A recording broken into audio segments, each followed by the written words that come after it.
Let's continue now by calling on our clearly conservative panel. Skyping in from Northern Virginia, the chairman of conservativehq.com, Richard Viguerie, and joining me right here on the anchor desk, the former chief of staff for Congressman Walter B. Jones of North Carolina, our friend Glen Downs. Richard, first to you.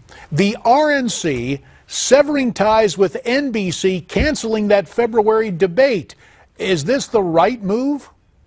Well, it's a small, obvious step that should have been taken years ago.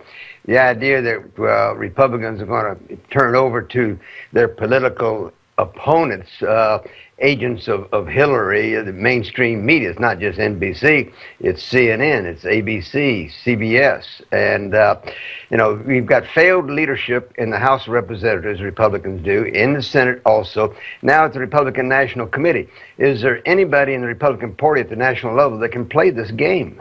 Well, lawsuits notwithstanding, Glen Downs, I have to ask you, has Reince Priebus saved his skin as party chairman by pulling the plug on the NBC debate? Well, I don't know about the skin or saving it, but it was the right thing to do to pull the plug. But bear in mind that the process that debate was conducted under was one that was approved by the RNC. So if there was failure in vetting the interviewers and the questions and the procedures, and because they have some ownership in it, they're gonna have to have some ownership in the failure of it. So, still problems for Reince Priebus, but let's go to what we found out here on Newsmax TV yesterday. Ben Carson on with our own Steve Malzberg saying, look, we're going to have to make changes. So now the candidates, Richard, get together Sunday night. Ben Carson taking the lead in this thing to try and come up, I guess, with retroactive rules or prospective rules for future debates. Richard, your take, is this a good thing, the candidates stepping up to work together to figure out what's next? It shouldn't be the candidates. It should be the Republican National Committee leadership, starting with Reince Priebus, since they have utterly failed. Almost, it seems like they're Charlie Brown. They just never learn. Lucy's going to keep taking that football away from them. They keep trusting the mainstream media. So I'm glad Dr. Carson and other candidates are stepping up to, you know, to fill the vacuum of leadership that Reince Priebus hasn't been demonstrating. The idea of the national media being involved in these debates is ridiculous. This should be something that the Republican National Committee conducts, and they invite the media. The media will come in and carry it if they want, but you don't turn your messaging over to your political opponents. That's crazy. So if Reince isn't going to lead, it's good that the candidates are leading. Well, we do know that those candidates, Glenn, say that they want the questions for the next debate. They really want to have a say in the kind of questions that are going to be asked. Glenn, do you think FBN would comply with that? Begrudgingly, but if they have a mass defection, that sort of thing can actually happen. So this could happen. Yeah. All right, we'll see. I mean, this is a cash bonanza. So we'll have to see. Speaking of cash, and maybe not a bonanza, but this budget.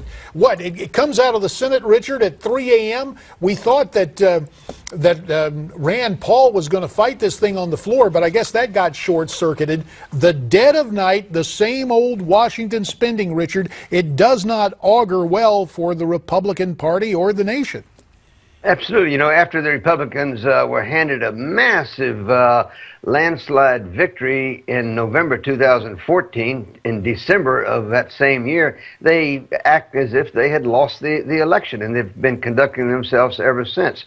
So as you've heard me say a number of times on this broadcast, JD, the Republicans are like, you know, the biblical Jews who had to wander through the desert for 40 years until that generation of failed, flawed leaders. So we're not going to get to the political promised land till this generation of failed, flawed leaders passes from the scene. And so, you know, we've got a civil war, as the Bible tells us, Lincoln tells us, between the grassroots and the national leadership. And so this is going to continue to play out. It's not going away anytime soon until the grassroots has representatives at the national level that they don't have now. Final 30 seconds to you, Glen Downs. Here's the situation. Maybe failed leadership, maybe flawed. It's younger leadership now with Paul Ryan. Are they going to lay off, since he said he was turning the page, will we see an establishment challenge to your old boss, Walter B. Jones, or are they going to back off on that stuff? I think you can expect establishment challenges to everyone who's given the mainstream of the establishment trouble. So primary challenges there, and conversely, the grassroots, as our friend Richard has talked about before, we may see that as well. Richard JD, Viguerie, let me just say, remember, it's the primaries, stupid conservatives. It's the primaries. Every one of these establishment figures has got a political bullseye on their back this year.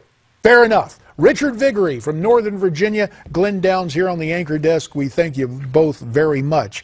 Now, more debate over the debate. We asked you directly who you thought won the other night. Here's what you told us at Newsmax.com. You say Donald Trump. Half of you say Trump is the winner.